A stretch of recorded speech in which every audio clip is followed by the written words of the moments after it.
So I'll start with myself, Tomas Alvarez, founder of Beats Rhymes on Life. And if you don't know Beats Rhymes on Life, we do hip-hop therapy. We're one of the first programs in the country to put forward a hip-hop therapy model, which we run inside of schools, mental health facilities, foster homes, community-based settings. And I think the quote that really resonated with me was this notion that we need to develop what our communities need are the mental health services that do not yet exist.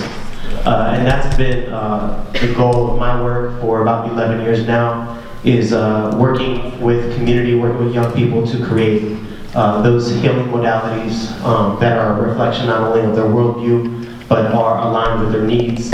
And really inspired by this idea of community-defined strategies. So that's a little bit about myself, and I'll pass it on to our next panelist. Morning all, my name is David Inocencio, and I'm the founder and director of the Be Within. Be Within is a publication of writing and art from inside juvenile hall and beyond. Each week we go into juvenile halls throughout the state and beyond and give voice to the voiceless. And it's been definitely an act of love to get in there, to touch lives, and give young people this chance to really realize how important their stories are, and to teach themselves, the community, and those in the gatekeepers where they really come from.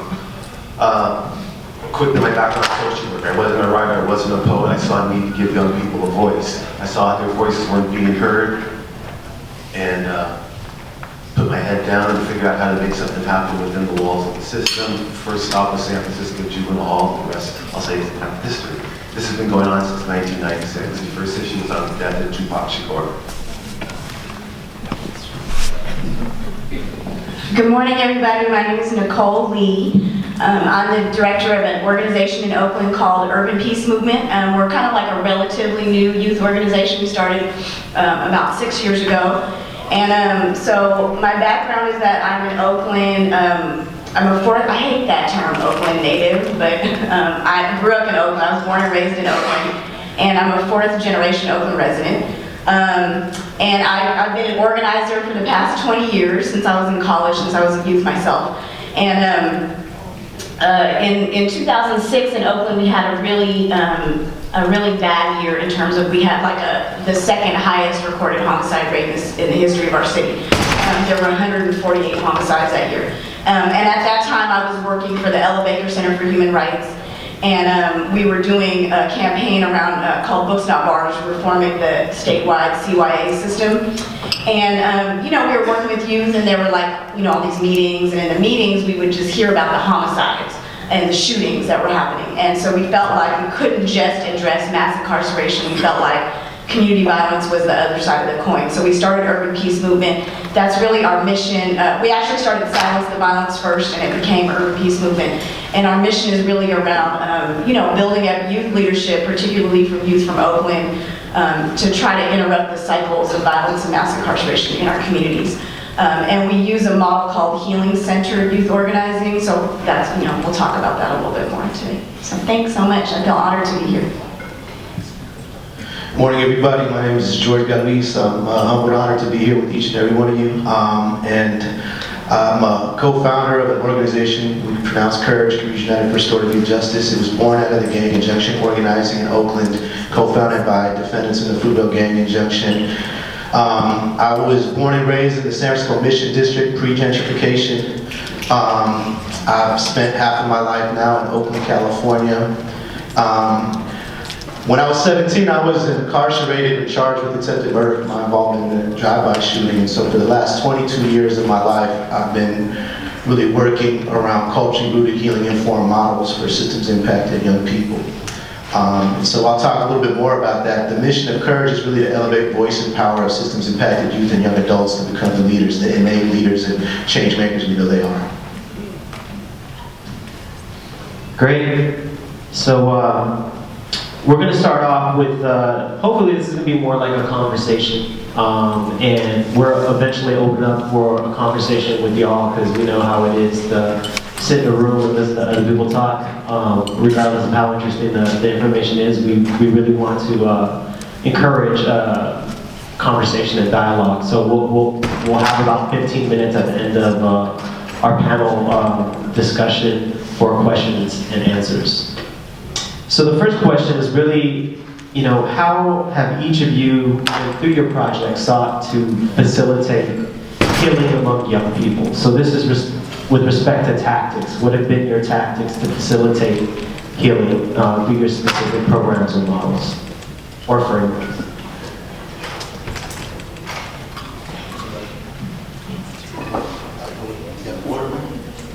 We could just, yeah. Okay, I'll start. I think one thing that's going to be a theme that will come out of this discussion is the importance of culture and identity and healing, and I know that that's like really integrated into Brave New Voices, so I don't think that's, I think that's something we all share in common in this room. And so for us, I think probably one of the things that's going to come up is I think a lot of our models use sort of traditional culture, in other words, the culture that many of us didn't grow up around, the culture that was sort of systematically stripped from many of our experiences. So for example, in Oakland, one of the programs that's under Urban Peace Movement is called Determination, and it's an African American young men's circle. And it's facilitated by two guys, one of whom is an EFA practitioner. And so he introduces African-centered spiritual practices, particularly West African-centered spiritual practices, into the circle. And it's not about, trying to change people's belief systems, because obviously a lot of the guys that are in the circle grew up Christian and are still Christian, you know what I mean? But it's about just sort of giving them tools and practices, and a sense of self and identity that I think they don't get in that many of us don't get in traditional institutions. And then I would say, in addition to that, and I think Brave New Voices is an example of this, contemporary culture is another place that I think is a real site of healing. So I think that if you kind of like looked at the work that I've been involved in over the past 15 years, since Prop 21 really, you could describe that as like, some people have described that as like hip-hop organizing. And so hip-hop has been a part of, I think, since my generation, and I'm about to be 40 in 6 months. So since my generation, I think that it's been the thing that politicized people. It's definitely the reason I'm sitting in this chair. And so, and then, there's lots of things that have happened to hip-hop over the past 20 years, obviously. But I still think that it becomes a place where healing and politicization and all of these kinds of things can happen. So we had a project a few years ago called Turf Unity, where right around the time that I was describing where all the violence was happening, where we used an unconventional form of hip hop, which is turf rap, which is like, I guess the equivalent, I mean, most of you guys are from the Bay, but like gangster rap, I guess is what they would call it in other places. But kind of using that form to get people from neighborhoods that didn't get along to start creating music together about stopping the violence. And it wasn't just about the music, but it was also about the process. And so we literally would have like 75 rappers, mostly men, but some girls as well, mostly young men and some young women, that would come together and take over our building for a weekend and record like 40 songs in 3 days. And it was a healing process, right? And so sometimes I think we have to name, both the traditional culture and the contemporary culture. All right, facilitating healing inside the juvenile justice system. First and foremost, it's about being consistent in a young person's life, and there's not a lot of consistency. It's we're working with a lot of folks who are, definitely disempowered, who are feeling defeated, given they're within the walls of the system. They're taken off the streets. Their freedom is totally taken from them. What we work with is, young people haven't been in school in years. Young people are fighting very serious cases, and we want to create a safe place for them to have a voice. So by being consistent in their lives, and building a relationship with them, we provide the paper, we provide the pencil, we provide the ear, and giving them this avenue, this platform to teach, and have them realize over time, when they build this trust with us as a community program, that their voices are important, that what they say is important, and that they are teachers, and that they're not just teaching themselves and their peers, but we're hoping that that this publication will fall in the hands of a judge, of a lawyer, of a community activist, and have them see the power of what they have to say, and that what they're sharing, that what is broken, hopefully, people will take heed to what they have to say. And if anything, you know, having your work published is very much an empowering moment. And hopefully we can make that consistency within their lives, like make writing a habit, make reading or habit, make them realize that where they've come from is not going to get them off the streets, but where they need to start looking towards is education, where they need to start looking towards positive resources. And many do. Unfortunately, many are heading off to prison for many, many years. Some are never getting out. And we still encourage them to be those voices, to be those teachers to help save the next generation. And so the healing process, again, is just, I can't say it enough, it's just being very consistent in each other's lives and making them feel some self-worth. Thank you, Dave. I think I'm gonna stand because it's kind of awkward. I can't see like a whole corner of the room. So just so I can see you and you can see me. So I want to say that a lot of what we're talking about are not new concepts. These are actually very old concepts, you know. I heard the keynote speaker earlier make reference to like historical intergenerational trauma, and I think probably most of the people in this room know that, you know, part of what our ancestors had to do was, in order to preserve the culture, was make it underground for a little while. You know what I mean? Because part of the genocide was culturecide. And so, even in our indigenous belief system, our ancestors are saying that right now is a time of prophecy.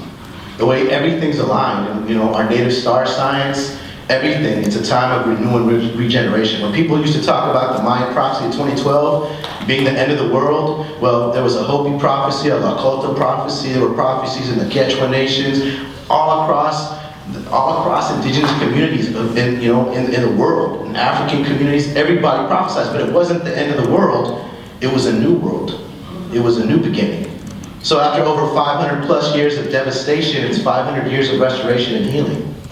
But the way things have aligned is not necessarily something that's a certainty. It's only a hope and an opportunity for that, and it's really predicated on our ability to reclaim and relearn and return to these ancestral teachings. And so we have a philosophy, it's an old philosophy called La Cultura Cura. Culture is healing. We know culture is our strength, it's our recovery, and it's our healing, right? And, you know, even this concept of restorative justice right now, it's an old concept, and frankly, it's been co-opted like a mug. I'm almost embarrassed to say restorative justice these days because I see so many damn people claiming restorative justice doing some whacked-ass shit. You know what I'm saying? Under the guise of restorative justice. You know what I mean? But restorative justice isn't about, like, just an alternative, form of discipline. It's not a neat program, it's not a curriculum, it's not an initiative, it's a way of life. It's a way of being with each other. It's a way of how we build community. When you talk about Harambe, a Harambe circle is restorative justice. Right. When you talk about in Lakesh, you are a reflection of me, I'm a reflection of you, interconnectedness, interdependence, that is restorative justice. It's how we use circles. The keynote speaker referenced Paulo Freire. All Paulo Freire was a white Brazilian dude who came and studied African and indigenous communities and how we taught and learned in Brazil. And what he saw is we used a circle process. We acknowledged and knew that every teacher was a student and every student was a teacher. And then he wrote it up and gave it like 6-syllable names in order to legitimate it. You know what I'm saying? Pedagogy of the fucking oppressed. You know what I'm saying? And all of a sudden it's legit, right? But our ancestors knew this shit since time immemorial. You know what I'm saying? So when we complicate shit, sometimes we're creating gates unnecessarily. You know what I'm saying? We gotta stop speaking in 5-syllable academese, jargon and shit, and feel like we gotta legitimate ourselves to the white folks and colonizers in order to somehow be legit and just own our own. Own our own. Our culture is beautiful, you know what I mean? Yes, we have historical intergenerational trauma, but we have historical intergenerational wisdom and culture too, and resilience. So I'll pause there and wait for the next question. Thank you, Joe. So, you know, what occurs to me is a lot of the tactics that folks on the panel shared really speak to this idea of a therapeutic frame. And this is a concept that we use a lot in Beats Rhymes of Life and folks who work in the field, this idea of how do you construct a therapeutic frame for the individuals that you're working with to facilitate a healing process, right? What does that frame consist of? Many of the strategies that are referenced today, those are aspects, components of their therapeutic frame. But there's also a scenario in which that frame can be broken, right? Things can enter into that frame that can compromise the therapeutic process. And a part of that is not just outside forces, but it's also what we as healers and helpers bring to the table, as was mentioned by the speaker before. So my question to the panel is, what are some of the challenges that you guys have experienced? Your goal is to help facilitate healing. In your experience, what have been some of the challenges around that? What has disrupted that internally, externally, for the folks who are facilitating that process? And we can start with whoever's ready to go. Okay, I'll start. So I'm a youth organizer. George and I are both organizers, and we actually work really closely together on organizations. So at the end of the day, my organization is judged by like, what campaign are we working on? Did we implement Prop 47? Did we change juvenile sentencing laws in California, right? Those are our ultimate goals. But, so there's two things. One is that the other strategy I didn't mention before is that organizing in itself can be part of a healing strategy. And if anyone of you is, so like when I was 21 years old, I was arrested at the Hilton, which is like right down the street. And for Prop 21, a bunch of us went up in there right before, after the vote happened, and like 200 of us, and it was like people in their early 20s and teenagers, and took over the lobby of the Hilton Hotel, and we were all arrested, like 100 and something. They put us in, those vans or whatever, and took us to 850 Bryant. They took the kids to the juvenile hall here, which is called? YJC. Sorry, I'm from Oakland. So anyways, they took us, and for me personally, that was part of my transformation, my healing, because, particularly as an Asian American young woman at the time, and somebody who experienced abuse as a child and all kinds of things, there was a voicelessness that I had that the movement restored to me. So my ability to say to myself, like, you know what, me and people from my community are actually worth fighting for, and I'm gonna say something about that, whether or not because like we didn't win the Prop 21 fight, right? It's actually a fight we're in now to reverse that, because we lost that fight. But even in that loss, it was a victory for me. I saw myself differently, and I see that every day in the work that I do. I see young people get up and didn't even know there was a city council, didn't even know there was a board of supervisors. Like, what is this? Get up in front of a room of complete strangers, adults that are using this different kind of language, and tell their story, and actually watch something change. And the next day I watch them, and their posture is different. They hold themselves in a different way. So I think organizing in and of itself, held with the right intention, can be part of a healing process. But that's the thing about healing that I would say that relates back to this question too, is that healing is a reciprocal, it's like a cycle, or it's a reciprocal process. And I think that in Western modalities of healing, we're taught that like there's a healer and a person and a client, and you don't disclose, and it's all about that person, and I think there are actually some useful things to learning that, but I also think there are limitations to that model. And in my experience, I think that it's really important, Patrick said this at the end of his talk, it's important for those of us who are trying to hold a healing space to be able to do our own healing. And this is the reason why, because I'm an organizer, so my job is to teach my staff like how to run a meeting, how to mobilize people to an event, how to do a phone bank, right? Those are the kinds of things organizers teach, right? And how to run a curriculum with a set of activities, right? This is also kind of like teachers, right? So it's like, you have this curriculum, everybody stand in a circle, now break into a pair, you know what I mean? When you're doing healing work, there's something else that has to happen. In my experience, the way I would describe it is you have to be able to drop your attention from your head into your heart and to your breath. And if you haven't done your own healing, you don't even know what that is. So you can't hold a healing space for other people.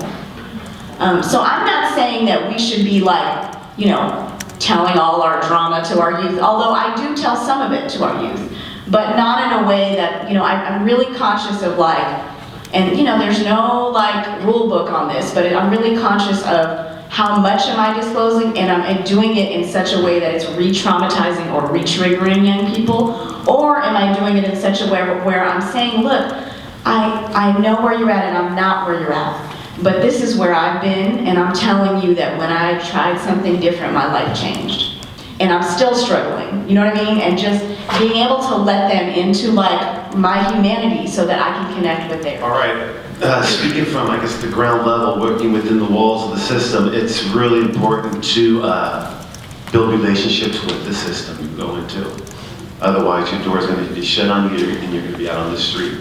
So it's really important, given that we're in a number of juvenile halls, from San Francisco to LA, San Bernardino, Solano, Alameda County, Marin, and so forth. And every juvenile hall we go into has different politics. Some are very much more liberal, giving young people a voice and giving them the chance to tell their stories and share their truths, while others really want to shy away from it and want to pretend it's Disneyland.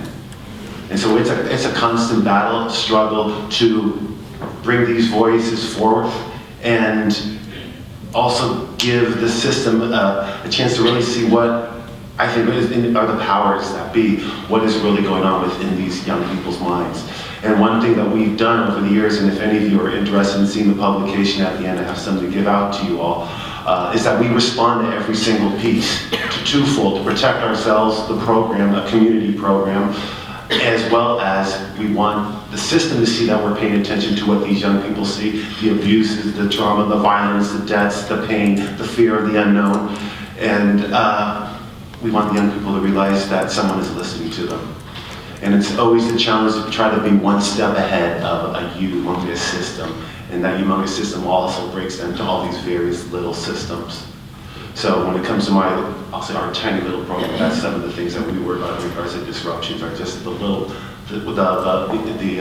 juvenile halls and their own little politics, and trying to be right there with them and working with them. And otherwise, like I said, we may be out the door.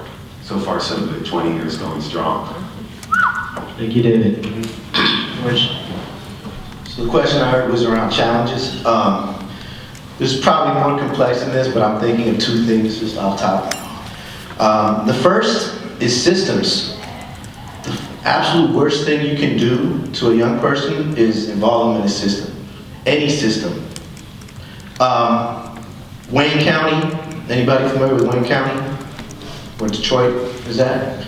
So they had probably one of the worst justice systems in the nation. So much that they were put under court decree and all that kind of stuff, you know what I mean? They had a federal monitor. It was just tore up. But what it did is it forced them to begin to have to fundamentally transform their system. And now it's probably one of the national models. And what they learned was the best way to improve an outcome for a young person was not to involve them in a system. That was the worst thing you could do. Any system, CPS, probation, and even Health and Human Services. Any of those systems would have a detrimental impact on a young person. And more often than not, with our young people, we're trying to help them navigate these systems, and the systems will come in and sometimes just rip up or tear up whatever we do. Even school systems, you know what I'm saying? We talk about the failure of public schools all the time, but the truth of the matter is they're doing exactly what they're supposed to be doing by design.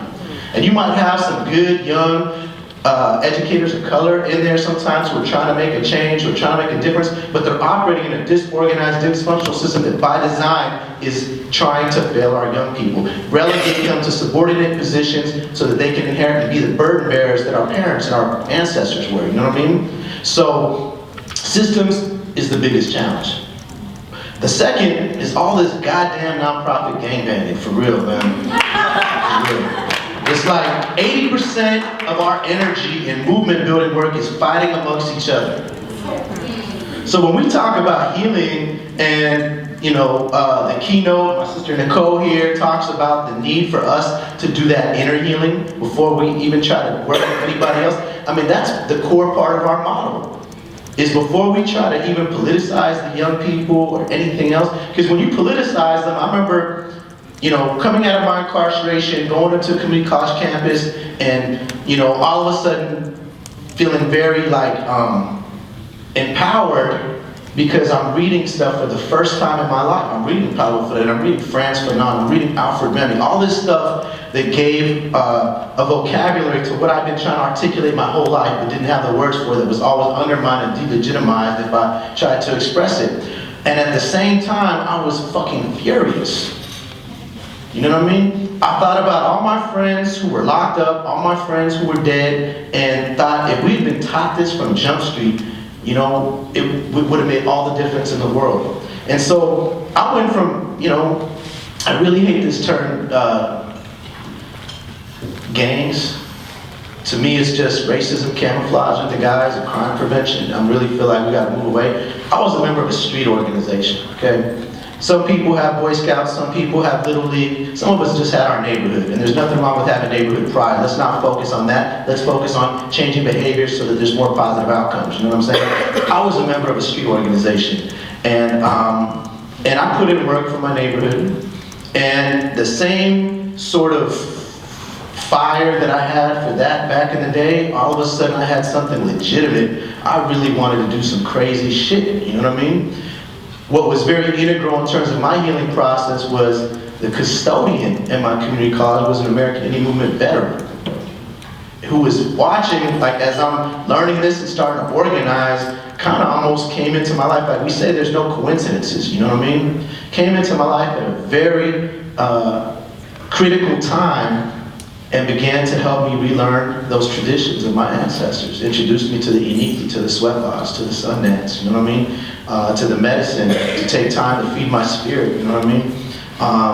And start a healing journey simultaneously. So for me, healing is the first phase.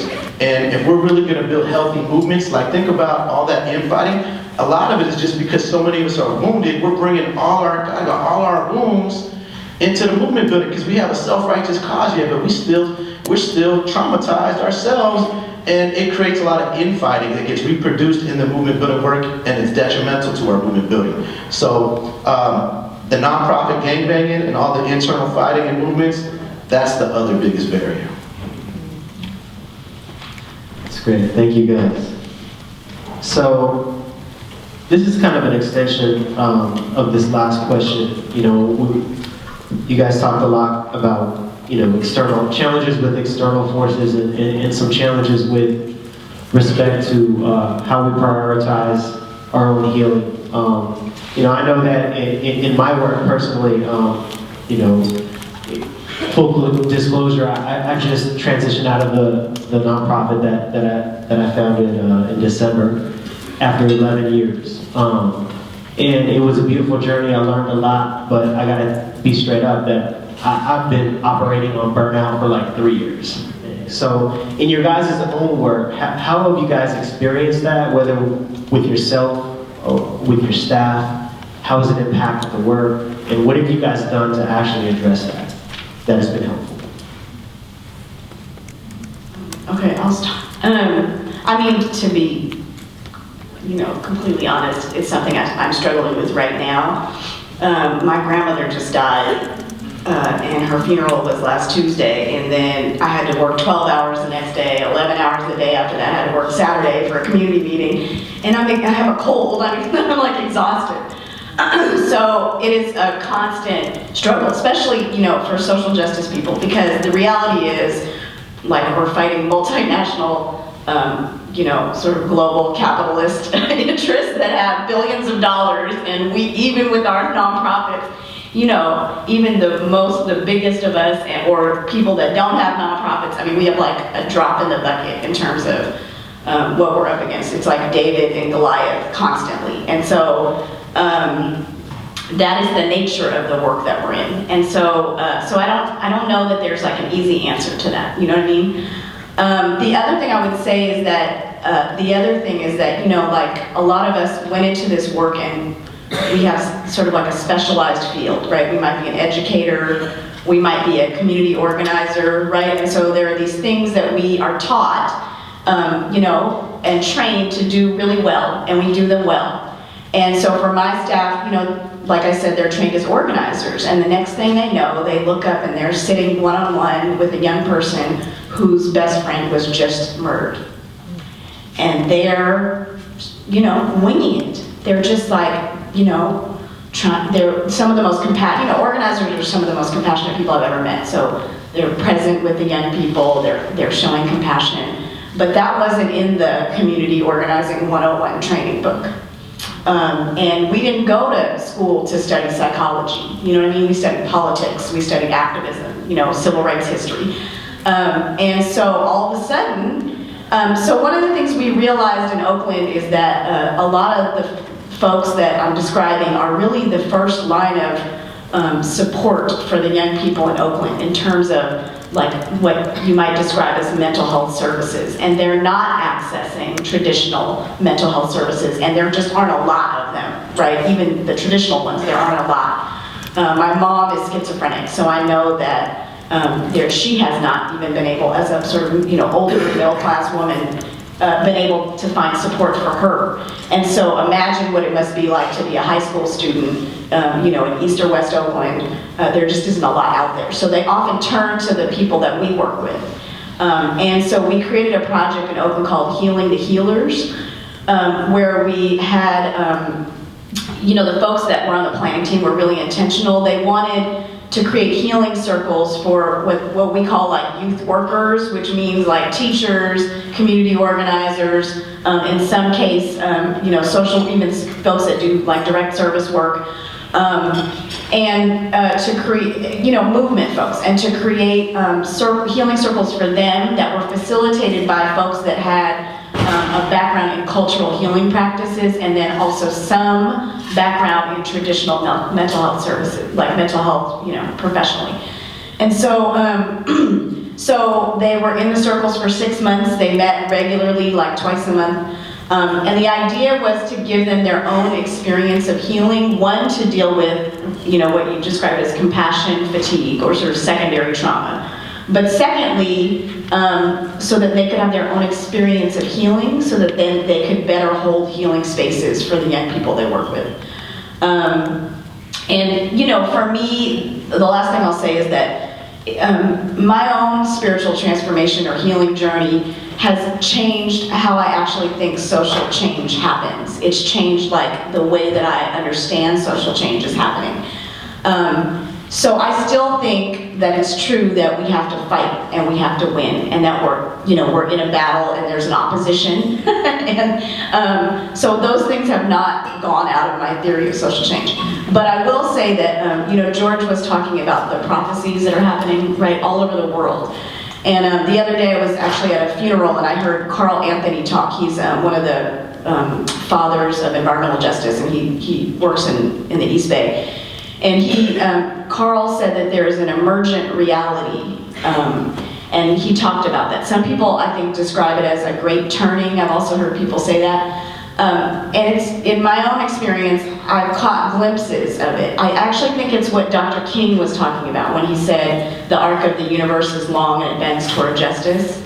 I think that he, 50 years ago, you know, could see something that some of us can't even see today. And I think that there is something, a new reality that is trying to be born into the world. And that when we're present, we actually begin to manifest that reality. You know, people talk about like when we're in alignment, or when you're doing what your heart feels that it's called to do. But the only way you can know what that is if you're present enough to listen to your own heart, right? Or your breath, or whatever it is. And so I actually think that healing is not just about like relieving ourselves from trauma, and that's the first stage of it, right? Like stress and trauma and secondary trauma. It's also like part of what we have to do to create the new world. Like it's the way that that justice is going to come into the world through us. And so, I think that as organizers, we have to start doing this because we're social change agents. And so our leadership models have to have healing embedded into them for ourselves, for the young people we work with. Healing tip, God, it took years for me to figure it out. By the time I was 30 years old, I had a couple ulcers because of this work, and I knew that the line of social work and youth advocacy was something I was totally second guessing in regards to myself, and if I could keep this going at the momentum I was doing the work. And lo and behold, the publication is birthed, and it's my baby, and I really took hold of it, and I've really been nurturing it for many, many, many years, but I realized I couldn't be selfish about it, and I could not just think it was mine and only mine. So I've been working since day one, working to learn how to collaborate, learning how to give ownership to my colleagues, to the volunteers, to the interns, to the people, to the systems I walk into, and it's helped me tremendously. And for over 20 years, I haven't had an ulcer, which is great. And also, little things in your life, or not little things, big things. The birth of my daughter changed everything for me. I found myself working 7 days a week prior to that, writing letters to men in prison, to following kids, going to group homes, visiting, this and that, and all of a sudden I had this new life and this little girl in my life. And I realized I wanted to be present in her life. And I made her my priority. And then I made the Be Within, step down. And it helped tremendously. But still, there are times that just kick your ass. Yeah, you're working with young people, you build these relationships, you're going in there and listening to young people who are talking about never going home. And they're 15 years old, and like I said, 65 years to life sentence. A lot of life sentences. And how do you deal with that? You need escapism. Thank God I started collecting records when I was 5, 6 years old, and I still collect records, so I find myself in the Amoeba records looking and digging for records to escape. Music has been an amazing outlet for me, personally. But now I have a lot of volunteers too. As I said, we have about 200 volunteers who participate in Be Within, from going facilitating workshops to typing and editing the pieces. And it's about the connection, human connection. It's about listening to them as well and their needs. Because a lot of them are still new in this field. Some of them are up and coming and want to be the future youth organizers, advocates, teachers, doctors. And it's about letting them have a place to process. So after every workshop, we do that as a group, we process. As a team, we process monthly with orientations and needs. So it's a lot of steps. And but it's also an amazing learning process. And I'm grateful that with the work I'm doing now, that I don't feel that burnout. And hopefully I can say this to the last kids in juvenile hall leave. Thank you, David. George. So, I guess once again, it's not rocket science. The irony is that a lot of us, who are dedicated and passionate about this work, the work is part of what feeds our spirit, but then it can also be everything. Our elders said everything is about balance. Too much of anything, can be unbalancing, right? And so we can consume ourselves in our work, and sometimes that's a way of running away from our own stuff. You know what I mean? That's our coping mechanism. And it might be cathartic, but you overdo it. You do it so much that you're not taking that time to really do what you have to do to feed your spirit, to heal, to grow, to develop. And when you're doing that, you're not doing anybody any favors. You're not being of service to your community. You're not being of service to your youth. You know what I mean? And so everything we need to heal ourselves is already innate. It's already inside of us. Change has to come from within, right? And so just taking that time to be that example. If you really want to teach young people how to rebalance their spirits, then we have to be that example. And I have to constantly remind myself that, and I'm doing it right now, just being up here on the stage, you know what I mean? And then it's the simple things. It's as cheesy and as corny as it is, it's love. It's, very, very, very simply. Culture, love, spirit, those are the things that heal ourselves, you know what I mean?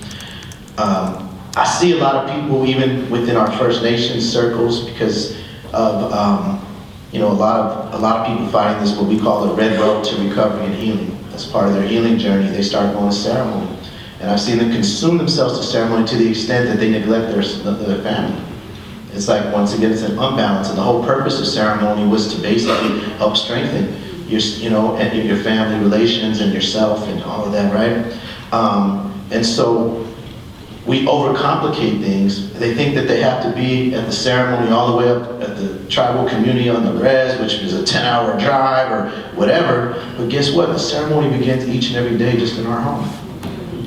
With the way that you greet that son, with the way that you acknowledge your family and your loved ones around you, your partner, children if you have any, elders in your family and in your circle, and then taking time to give thanks and clean yourself up at the end of the day, because we absorb so much energy, you know what I'm saying? All throughout the day. And, you know, when we're like sponges, we pick it up, you know what I'm saying? And so, you know, we have medicines to just kind of clean ourselves up at the end of the day, you know? African communities, like I remember visiting Africa for the first time, going to Ethiopia, and observing these beautiful ceremonies, you know, that reminded me so much of our ceremonies from this land. And that's why I know it's like we say all my relations, it's real, or in Lakesh, you know, it's real, that we're a reflection of each other. Because I saw them burning tree resin, but it was frankincense and myrrh, right? And they would lay out these beautiful plantain leaves, and they would make these beautiful altars, and you know, and they would smudge themselves. And it's the same thing. We use cobab, we use sage, we use sweetgrass, we use cedar. So there's medicines that we have all around us, you know what I mean? They don't cost anything. They're not produced in a laboratory, you know what I'm saying? And it's just spiritual medicine that just kind of helps us purify our spirits, you know, clean up when we pick up all that stuff at the end of the day, you know, and smudge again in the morning. There's things like that, but taking time to feed our spirit, and it only takes a few moments. Just like schools oftentimes will tell me, well, restorative justice, we can't do that. We can't take that much time to do that. But you're quick to suspend a student for 3 to 5 days. You know what I'm saying? You know, you know, so you can't take the time, really. It has to get resolved in an hour. That's not feasible, you know what I'm saying? You know, that's not authentic restorative justice and healing. It's not transformative, you know what I mean? You can't put it on a bell schedule, you know? And the other thing is, if you're really doing it, it's a cultural shift. That means the way you begin the week with your students, you just do a little check-in, you have a little circle. How was everybody's weekend? On a Friday, what are you looking forward to? You know what I mean? There's just lots of little ways to do check-ins, and, you know what I mean? And to acknowledge. It's like we have kind of what we call 4 stages. You know, the first is conocimiento, it's just acknowledgement, right? The second is entendimiento, which is just understanding. The next is integration, integración. And then the fourth is movement, movimiento, right? And those are sort of those 4 stages of how we build community, how we heal, how we grow, how we develop. And those are the 4 stages of how we think about restorative justice and healing and transformation. The first thing you need to do, and you guys do it already as artists and educators, when you're creating literacy, as I've been hearing it referred to, you're allowing people to tell their stories, and everyone has a sacred story, right? And that's that acknowledgement, you know, and through that, there becomes understanding. And so with the understanding, there's growth and development. So you integrate it. You integrate the teachings that emerge from those stories, right? And that becomes the integration. And that allows forward movement. You know what I mean? So that's movement building. So I'll just close that way. Thank you. Also, how did you transform the place of the wound into a space of healing and learning? How do you shift that culture? Very, very basic way. Just, you know, the power of touch. You know, and it's funny because as professionals, well, you're not supposed to touch the youth, you know what I'm saying? Well, yeah, obviously you're not supposed to touch them in unhealthy ways, right? But the culture we create in the classroom and the schools that we're at, the first person who comes in that can have a seat, everybody who comes in afterwards has to acknowledge that person, you know, and the people all already there, present, shake their hand. And when we close out, actually close it out with a hug, with an embrace, you know what I mean? So the first person will kind of line up in a circle, one person will go around, the next person will come and follow till we go all the way around. It's just so simple, man. That's what I mean by the power of touch, and it just takes 5 minutes at the beginning, 5 minutes at the end.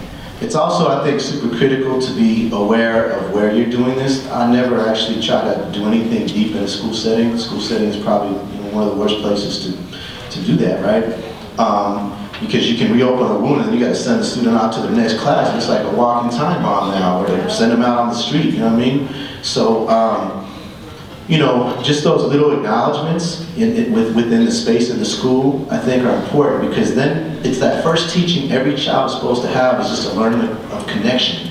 It's the first thing. And if you don't get that, if you don't have a sense of connection, you know what I mean, that can be your first trauma too, you know what I mean? So becoming a part of something, being a part of a circle, and that teaching of interconnectedness and interdependence is super critical.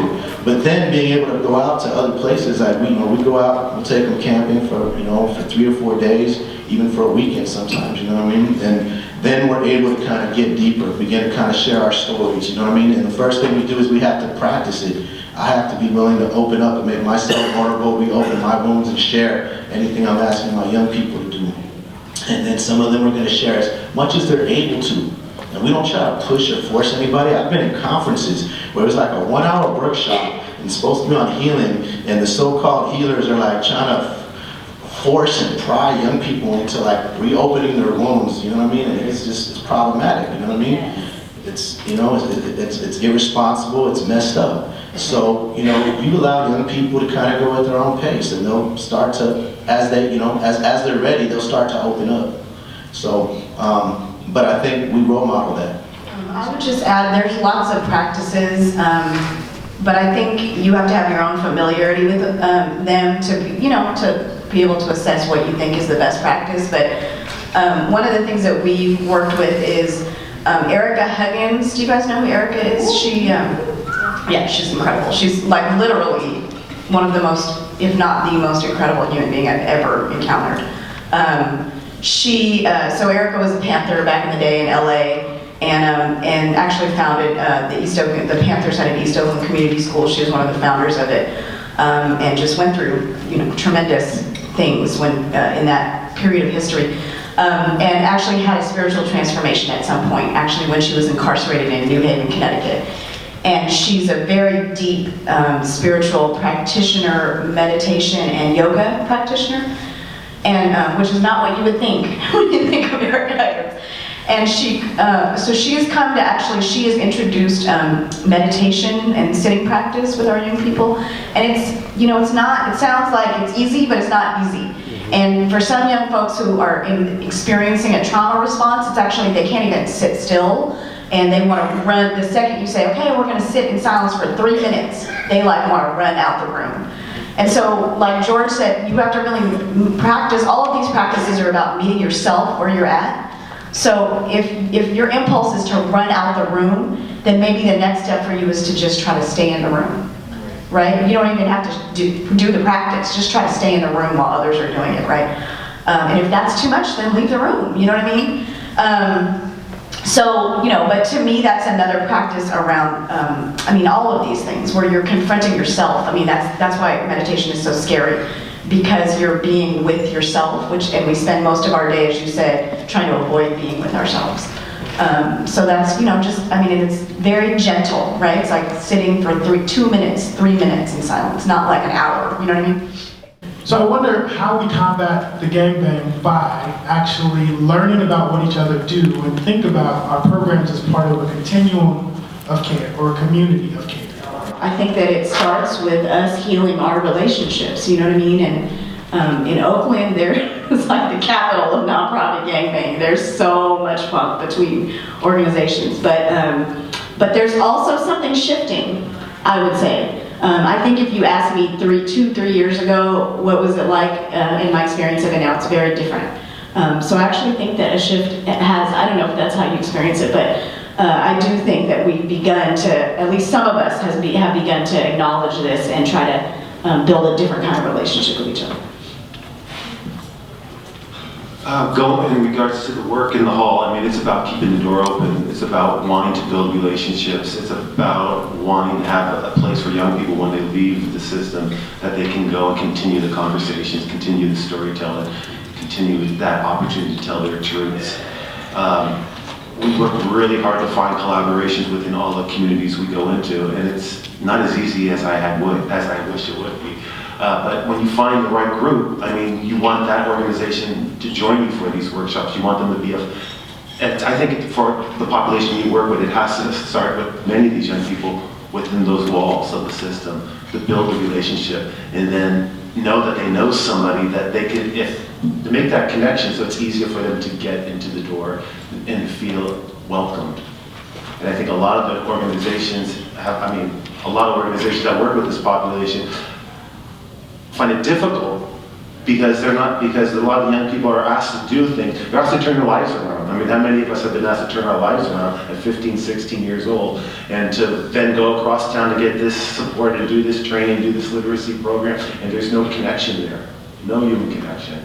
And so I think we have to start, if we want to be successful with this population, to see what other resources are out there. We have to bring, I think, the community inside the HUD system and start from there and build that trust.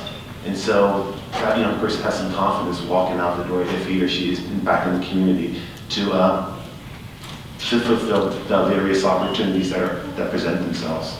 So I recall the keynote speaker talking about toxic social conditions, right, and how we reproduce those, and what he shared in terms of his own personal story about how he tense up every time he saw somebody who reflected him and looked like himself, resonated a lot with me. We tend to do that, and a lot of my healing journey was recognizing the source of that. Is that when I began doing violence prevention workshops in the early '90s and started to try to make sense of my own sort of life journey, what I realized is that I was producing the violence that was produced in my home, because one of my first and earliest memories was my father trying to kill my mom when I was about 3 years old. And I ended up reproducing that on the streets later on against other men who looked just like me, because I look like my father, right? And so we can do that organizationally sometimes too. There's a lot of different reasons why there's nonprofit gangbanging, but I think what the important thing to really do is begin to kind of see where there's connection, where there's opportunity to build, right? You can always find a flaw, because that's just part of being human, and so there's going to be flaws with every organization, with mine, with Nicole's, with David's, right? There's going to be flaws, and that's part of it, but the beautiful thing is that we're always growing, because once you're right, or you think you're fucking right, ain't shit left to do but fucking right. You know what I mean? So to me, I want to be green, I want to be grown until I breathe my last breath. You know what I mean? So if there aren't any flaws, then there's something wrong. Really, because that just means I'm not really paying attention because the flaws exist, you know what I mean? So the approach we really try to take is build on our strengths, because our elders tell us every young person is a blessing, but systems will pathologize, they'll label and stigmatize young people. Well, he's a gangbanger, he's a bullet magnet, he's a sociopath, he's this, that, or whatever, right? And what we know is everyone's this is a blessing, and that's what they said about our young men who were defendants in the Fruitvale gang injunction, and now those young men are mentors. They're community leaders, they're organizers, they're community healers. We challenge that narrative, and we've proven the city of Oakland to be wrong. And as of last March, we became the first city in the entire nation to fully defeat a gang injunction. The gang injunction was lifted, and all cases were dismissed. And so I share that much to say that it's about focusing on our strengths. And when we build and look at other organizations, yeah, there are going to be flaws with other organizations. And if I focused on just those flaws, I'd never build with anybody. What I want to also look at is where are the strengths, and where are my opportunities for growth. You know what I mean? Because there's strengths that every organization has that my organization could learn from. You know what I mean? So we become a circle where we're sharing, exchanging, and growing collectively. And so there's always going to be some people who just ain't ready, and some people who profit or put profit before people.